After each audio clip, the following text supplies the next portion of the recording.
Alors si on s'en tient aux lois de la gravitation simples, les lois de la gravitation de Newton, on sait que la force de gravitation ne s'annule jamais, elle ne s'annule qu'à l'infini, en théorie, puisque simplement elle décroît avec la distance, comme l'inverse du carré de la distance. Donc c'est sûr que plus on s'éloigne,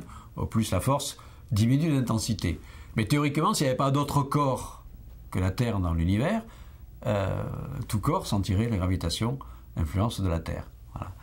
Bon, on sait que ce n'est pas le cas. L'une des raisons essentielles, c'est parce que, évidemment, il y a d'autres corps dans l'univers qui ont leur propre pouvoir gravitationnel, leur propre champ d'attraction gravitationnelle, et on peut passer d'une zone d'influence gravitationnelle à une autre. Et donc c'est la raison pour laquelle il n'est pas évident de parler d'une distance caractéristique à partir de laquelle on n'est plus soumis à l'influence de la Terre. Si on va par exemple en direction de la Lune, sur une distance intermédiaire entre la Terre et la Lune, plus proche de la Lune que de la Terre d'ailleurs, parce que la Terre est plus massive que la Lune, donc son pouvoir attractif est plus grand, mais on sait que l'influence gravitationnelle va s'inverser, et donc à un certain point du trajet Terre-Lune, on va plus être soumis à l'attraction de la Terre, mais on va être soumis à l'attraction de la Lune. Ce qu'avait d'ailleurs très bien vu, par exemple, Hergé, le fameux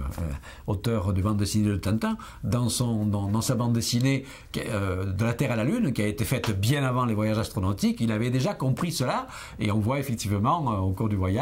le processus d'inversion gravitationnelle, et même avant Hergé, je dois dire, mon cher Kepler l'avait déjà prévu dans un ouvrage extraordinaire qu'il a écrit, pas publié de son vivant, tellement qu'il était hérétique, ça s'appelle Le songe de l'astronomie lunaire, et il avait imaginé un voyage vers la Lune, et il avait déjà calculé qu'effectivement, à un certain moment de la trajectoire, on tomberait sur l'emprise de la Lune, et donc on n'avait plus besoin de moteur, il suffisait de se laisser tomber sur la Lune. Voilà. Et donc après, si on va dans une autre direction que celle de la Lune, eh bien c'est sans doute plus loin que l'on ressentira l'attraction dans notre corps et que l'on pourra effectivement échapper à la gravitation terrestre.